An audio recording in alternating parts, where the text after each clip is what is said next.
the LaxFactor podcast.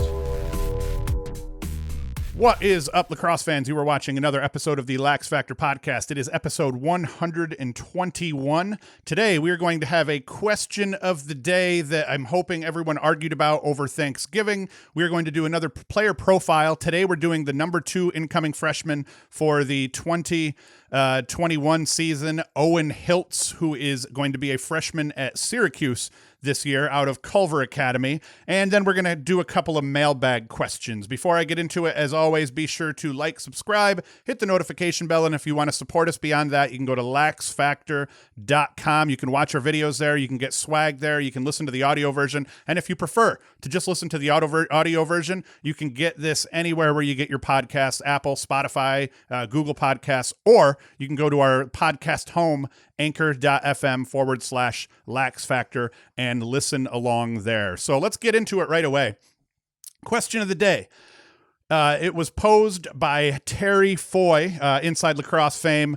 When your offense is in a 2-3-1, how many attackmen are lined up below GLE? Now, this is an age-old question. I once had it posed to me. It wasn't even really posed to me more than it was, what the hell is your problem, Ted?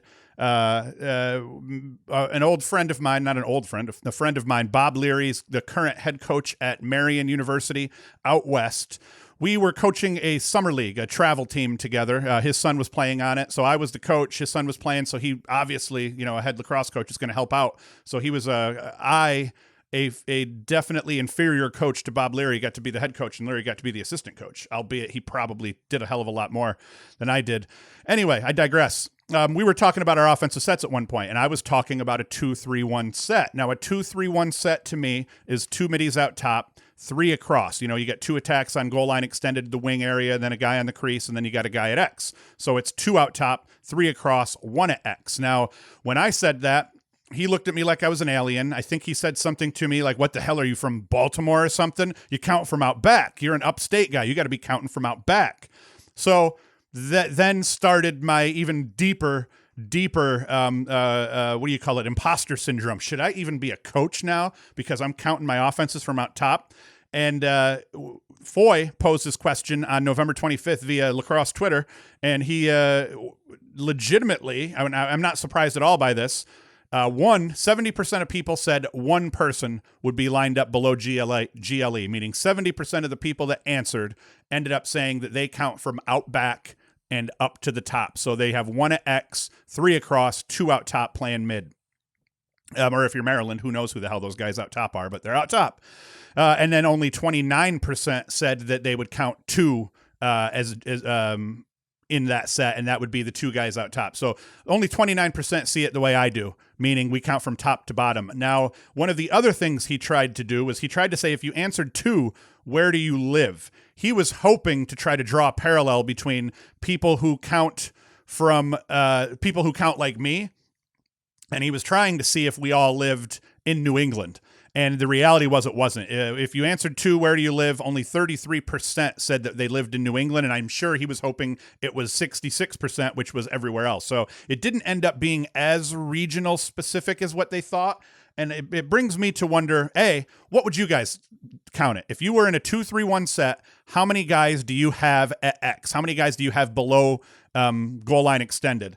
My answer, like I said, I would have 1 behind goal line extended. I count from the top down. I'm thinking part of it may be a sports dynamic. I was a basketball player in high school, through youth and into high school, and we counted everything that way. You counted your zone defenses top to bottom. You played a 2-1-2 zone. We did a lot of like 3-2 trapping. And things like that, where you kind of had a rabbit in the middle. It was almost like a 1-3-1. I think we played at 1.2. Now with those, it reverses, but we always counted from out top, and then offensively we always counted from out top and down. So for me, we didn't have a coach in high school and lacrosse wise that was an X's and O's guys. He was just a run around and be savage kind of coach, and it worked fairly well for us.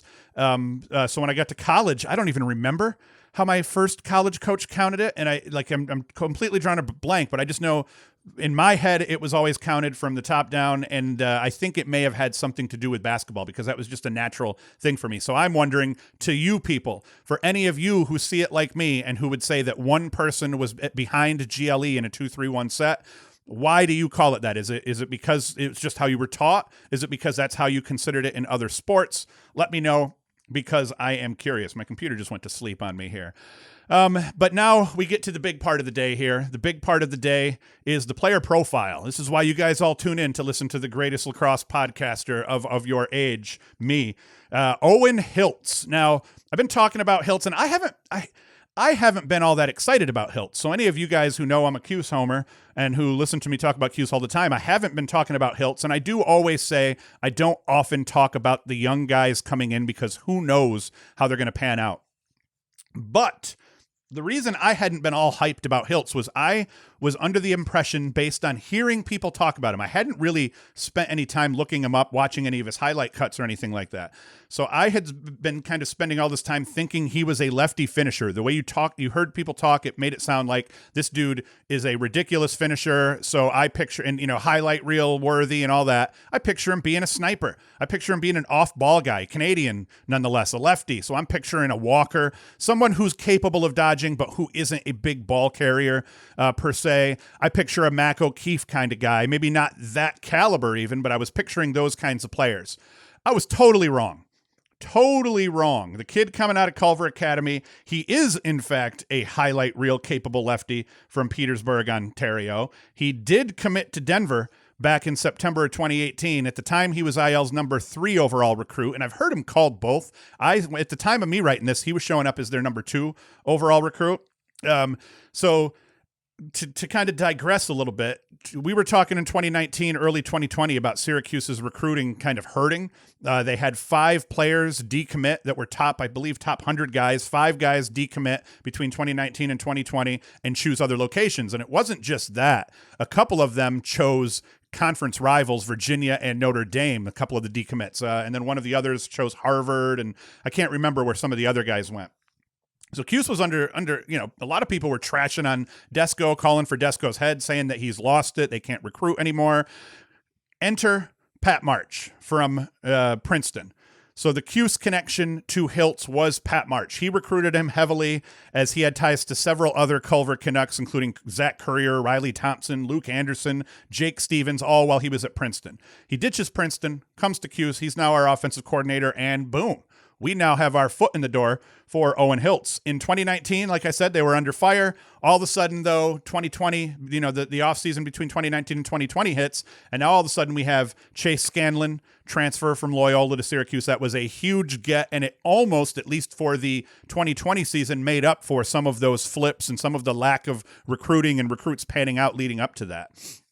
Now we have a COVID-shortened season. Now we have the 2021 transfer here, and Cuse has been killing it recruiting-wise, at least with the 2022s is what I did a piece on or whatnot. Now the kicker here, Hiltz, the number 2 guy, and I wasn't hyped on him because I thought he was a finisher. Turns out that was way bigger for Syracuse than I was paying attention to, and I wish I wasn't such an idiot and I joined the hype train before, because I had him pegged totally wrong. So what type of player is Hiltz?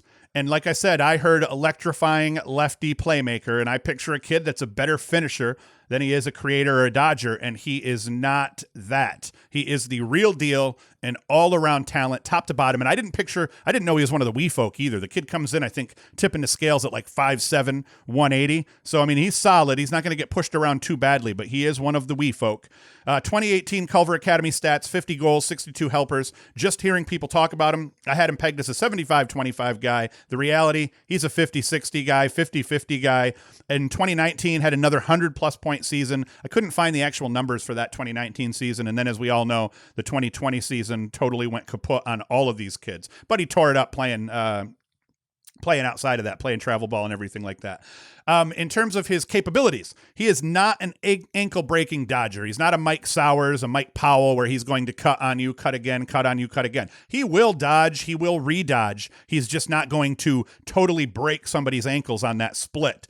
But if called upon, I put him in the second tier of dodging. You have your first tier dodgers, your Michael Sowers, your Michael Kraus. Michael Kraus out of Virginia, one of the best dodgers in Division I lacrosse. Never got, I don't think, enough credit for being the tough as nails lacrosse player that he was. Did a lot of dirty work, did a lot of dirty creating in that Virginia offense.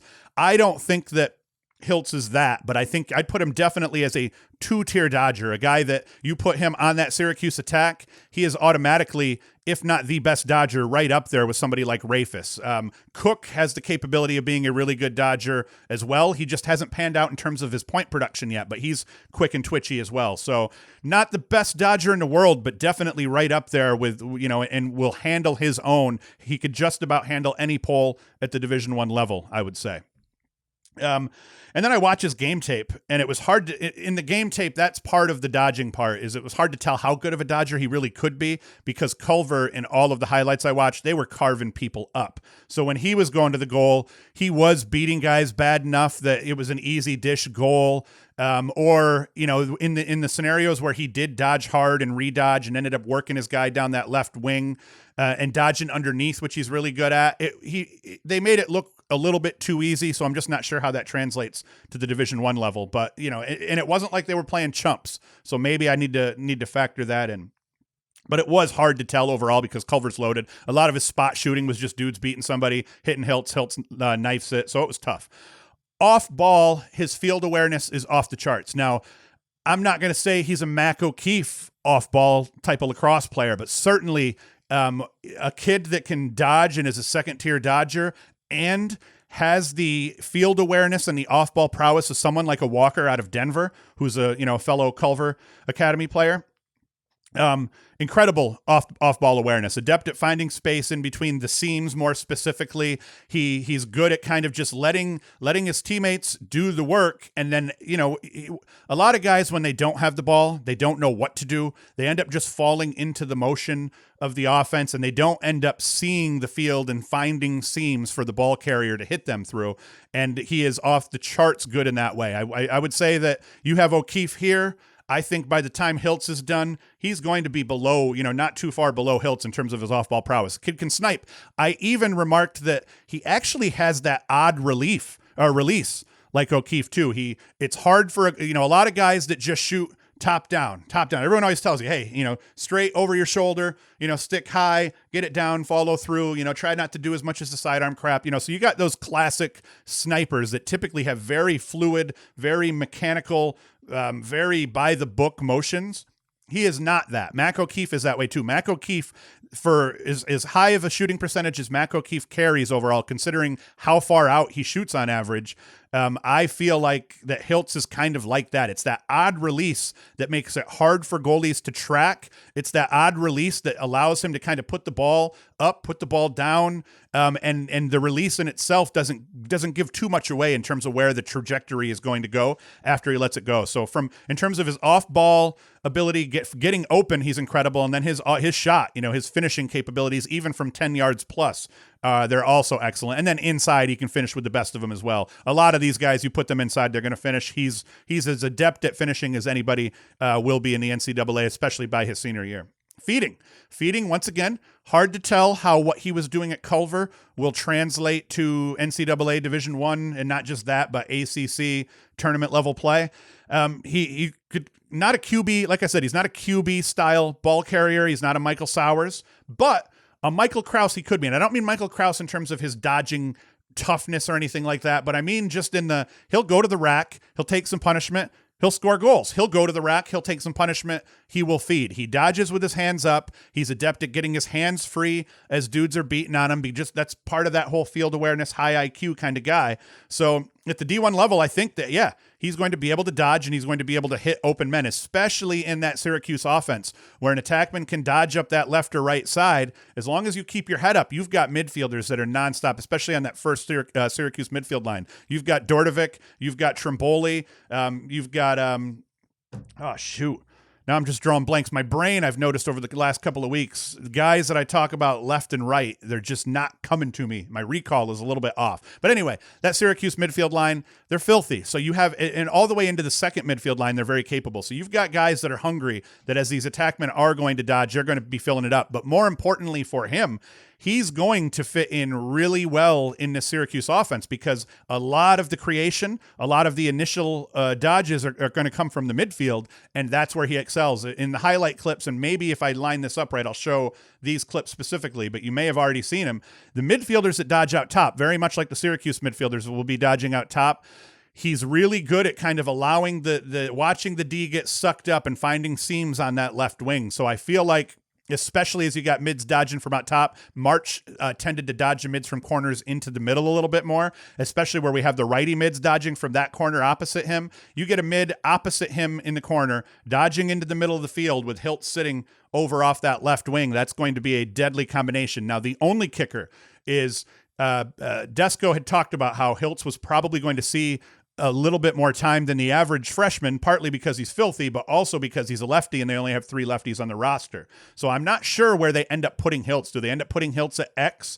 Do they end up putting Hiltz on the left wing when Rafis is in and put Rafis at X? That'll be interesting to see, because Rafis has always been the guy holding down that left-handed spot over there on the Cuse offense. But Rafis is also one of the better ball carriers on that Cuse attack. So I think you're going to end up seeing a 4-man rotation with Syracuse on attack. I think you'll probably see Hiltz come off the bench, at least initially, and Cook start. And then I think that when he does come off the bench, they'll shift things around a little bit. Maybe you bump Rafis to X, you keep him on that left wing, and Scanlon obviously up on that right side. So we don't know what they're going to do. I think the look is Scanlon on the right, Cook at X, and Rafis obviously on the left. That's an easy one, but I think you'll just see Hiltz and Rafis change a little bit. And the other thing with the Syracuse attack, they typically play all over, and Scanlon's going to end up playing, more of the crease area, high wings. So those attackmen are kind of interchangeable at that point anyway. So, I also in his dodging, I saw him do a little bit of running by guys as well. So his speed is, he's got much more speed than I actually thought he did also. So overall, Cuse got a killer when they picked up Hiltz. I'm far more excited about that. And the fact that they're already loaded, they already returned everybody back from last year's team outside of a mid or two off that second line, which they're going to be able to replace those pretty easily. Hiltz is just going to fit in well. I think he's going to factor in immediately. I think he's going to play. I think that you'll probably see him on the man-up squad almost right away as well. So they picked up a killer when they picked up this kid, and I'm glad that I finally just took the time to watch his game tape so I could shut myself up about not being excited about him. And, now I'm insanely excited about him. So that's it for the Hiltz stuff. We get into a couple of mailbag items here. One of them, can the Whips three-peat, was asked in one of the comments, and I'm sorry, normally I try to keep track of who asked these, but the way this show went, I actually live streamed this show on Sunday, this whole thing, and in the segment where I cut away to show Hiltz highlights as I talked about it, I didn't have my audio on, so I was just no one in the comments that I saw said, "Hey, Ted, we can't hear you," so I'm redoing this, and I just didn't have all my notes with me. But can the Whips repeat? Certainly. I think that the way that the PLL is set up, though, the PLL has vested interest in the Whips not three-peating. I think that a team, the same team winning the league 2 years in a row, that's not a bad thing by any means, and it's good for excitement, and their roster is filthy. You kind of look at the attack. They've just got a really good mix of attackmen between Rambo, MVP, Zed Williams tore it up last year. He will do that again. Jay Carlson, Brad Smith are both excellent role players, great finishers. So in terms of the attack, that's shored up. Defensively, they're mean. Bryce Young, Brett Schmidt, Muller, Dunn, Faceoff X Nardella had a breakout season. Bernlor had a great season in Cage, and then they got Stover backing him up. I mean, you look at their roster, it's solid. Michael Earhart on defense, though, out of everybody. John, and then you look at their midfield. I mean, I could just go through and name names. You could do that with all of the PLL rosters, but they seem to gel 2 seasons in a row here. Will they three-peat? Certainly they could. But is it likely? No, because it's never likely that a team's going to win a championship 3 years in a row. Are they going to be the favorites? Maybe. It's hard to tell, but I feel like I don't know exactly how the PLL works in terms of who makes these roster decisions. I guess I should probably figure that out. If you know how the PLL works and who's making these roster decisions, by all means, please let us know in the comments. Let me know in the comments. Hit me up in social media. Join the conversation, as all my podcast cohorts like to say, and hashtag us, LaxFactor, or just tag us in posts. But anyway, someone tell me, how does it work? Who is making these decisions at the top? Is it the coaches? Is it the coaches and the players on that team? I'm actually curious. So that's the part that makes me kind of think they probably won't three-peat, because I think the league has vested interest in making sure they shore up some of these other rosters, making sure they do get a team that is going to be able to compete legitimately to beat them in the finals here, or to keep them from even making it to the finals. So they could, absolutely. Do I think they will? Probably not, but I'm not going to draw a line in the sand on that one. Another question that someone had posed, and they actually posed this in the live stream on Sunday that I never ended up posting, but I did answer it, was what do Maryland's chances look like to win it all in 2021? And I mean, I'd say they're one of my top 5 favorites overall. I think their chance of winning not just the Big Ten, but of winning the NCAA championship, winning on Memorial Day weekend, I think it is insanely high. Now, a lot of that's going to hinge on Bernhardt, and I'm not thinking Bernhardt's coming back, but I'm not sure. I haven't heard anything. I actually just tried to look it up. So the word was he was going to play football at Ferris State. I don't know that Ferris State is even playing football right now. He wasn't on their roster when I did look it up. So I'm not sure what's happening. I haven't seen anything that says flat out, hey, Bernhardt's staying at Maryland. So I couldn't really find, and realistically, you guys know me, I don't have any contacts at Maryland that I could hit up, or even if I did, would I? I'm not sure. Pretty busy at work. So a lot of it hinges on Bernhardt, but the beauty of Maryland is, Bernhardt's not even their leading scorer, albeit he, I think, is overall their best player, or was their best player last year. As we look at their stats from last year, Logan Wisnauskas, number 12. If Bernhardt doesn't come back, if Wisnauskas isn't wearing number 1, that's a travesty. So I think that if Bernhardt isn't coming back, Wisnauskas is the new number 1, and that's deservingly. He's an incredible attackman, big boy, finisher, can do it all. He's not the creator that Bernhardt is, but he anything you call upon him to do, he can handle. So Wisnauskas 24-12 last year in the shortened season. Bernhardt was hanging at 20-9, but then Anthony DeMeo, 10-11, Daniel Maltz 12-6, Bubba Fairman 5-6. So you end up having these, and Bubba Fairman I'm insanely high on. Jack Brennan, freshman, he was 6-3. Kyle Long had a decent, solid season, kind of filling in here. He was 3-4. So Maryland overall was pretty young, and no matter what happens on the defensive end of the ball, the last couple of years they were good enough defensively. A little bit shaky. It probably hurt them more than anything else, and offensively they could hang with anybody. So I think their chances of winning the Big Ten, I almost put them at a lock. Penn State lost a lot when they lost Grant Ament. Even if Maryland lost Bernhardt, they didn't lose as much as Penn State lost in terms of Grant Ament and what he meant to the offense, because Bernhardt was a let the offense come to me kind of guy. Maryland has that positionless offense where everybody's just in motion and moving around and dodging from all over the field. So Bernhardt wasn't carrying the ball every single time down the field because they had all sorts of other players that could do that. You've got Fairman, who's a capable dodger out top. You got Wisnauskas, who wants to carry the ball a little bit. DeMeo was solid. So Bernhardt didn't create as much as what Ament did and wasn't expected to as part of the Maryland scheme for sure. So I think that's the advantage Maryland. When you lose the guy in Ament that Penn State lost, who's touching the ball every time down the field, who's, putting up 60, 70 assists is what he was probably on pace to do in 2021 or 2020.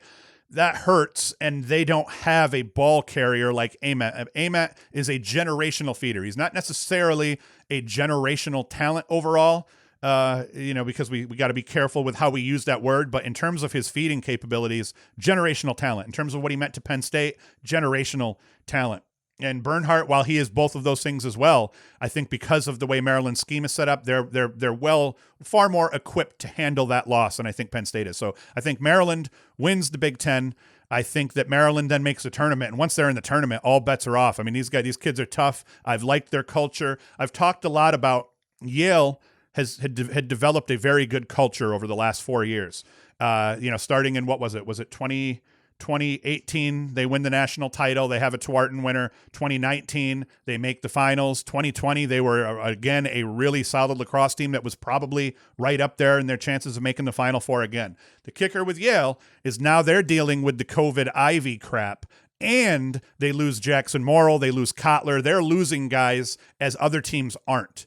Even within their own conference, Cornell not losing Jeff Teat, while Yale loses Jackson Morrill. And don't front on Jackson Morrill, one of the best players in the country, period. One of the top 5 attackmen for sure. I'd say one of the top 3 attackmen in the country. Now he's at Denver.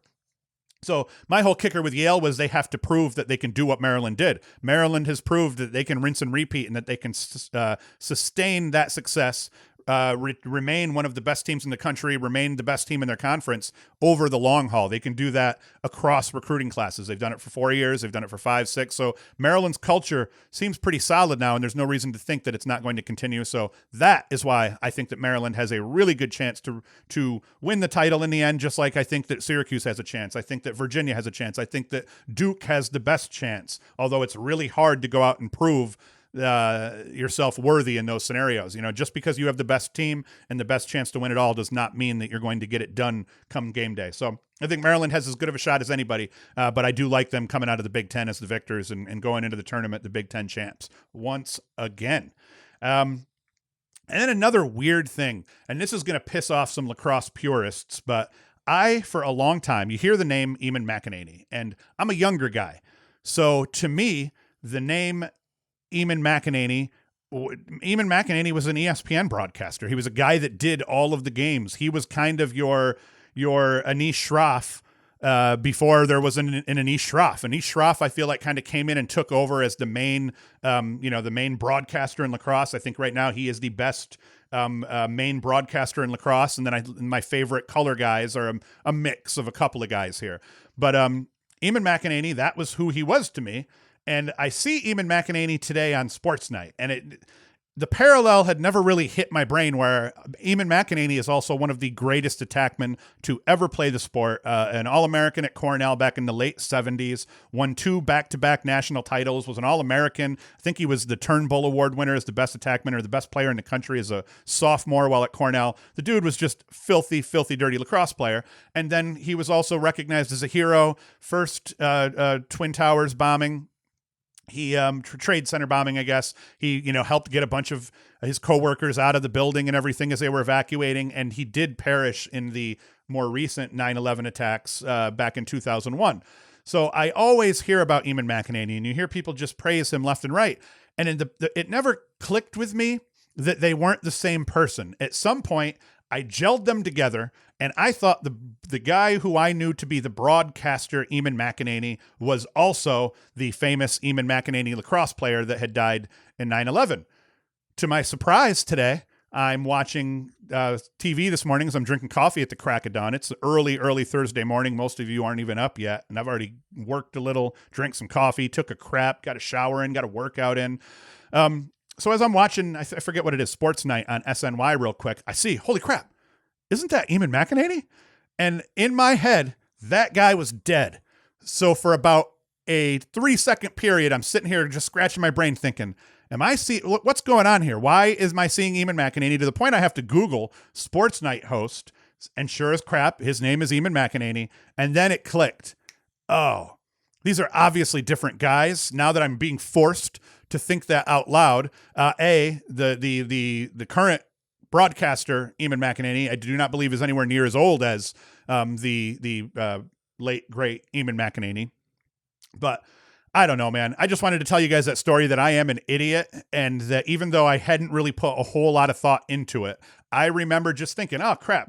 Whenever I would hear them talk about Eamon McEnany come 911, you hear them talking about, I'm going to forget his name, the red bandana guy from Boston College, the firefighter. You hear about him every 9/11, and that's just a great story. And then you always hear about Eamon McEnany, and Eamon McEnany's is less about what he did that day, and it's more just about who he was as a person and as a teammate and as a friend.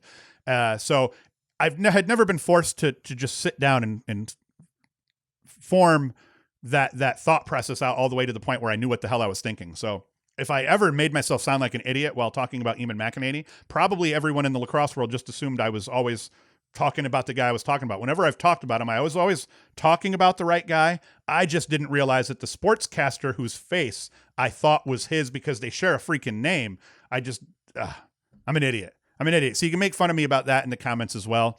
But I just figured that was a good, funny, honest story to tell you here on this Thursday morning. So that is it. We are going to do a live stream again this weekend. I'll probably start putting up 24.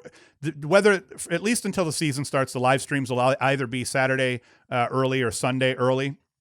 Just haven't decided which we're going to do yet. So what I'll do is simply put it out the night before that we're going to do the live stream, so you guys all know. Live streams, we're just going to kind of try to field questions. I got permission for any of you who are also members of Al's college lacrosse discussion group. I also got permission to do some live streams in that group and just do some Q&As. So Booker Corrigan, I know you are not watching this right now, but if you are, hit me up because you did a great job doing some live streams within that group. And the Q&As were great. I think that it would be really good for the group if we got 2 people together to do that. So if you want to hop in a Zoom call, we can do a happy hour in the college lacrosse discussion group page. That would be awesome. So I'm going to hit Booker up. Booker, if you see this, which you are not going to, hit me up. But that is it. More on this weekend, and then we'll get back into it, and we'll do the full show again on Thursday.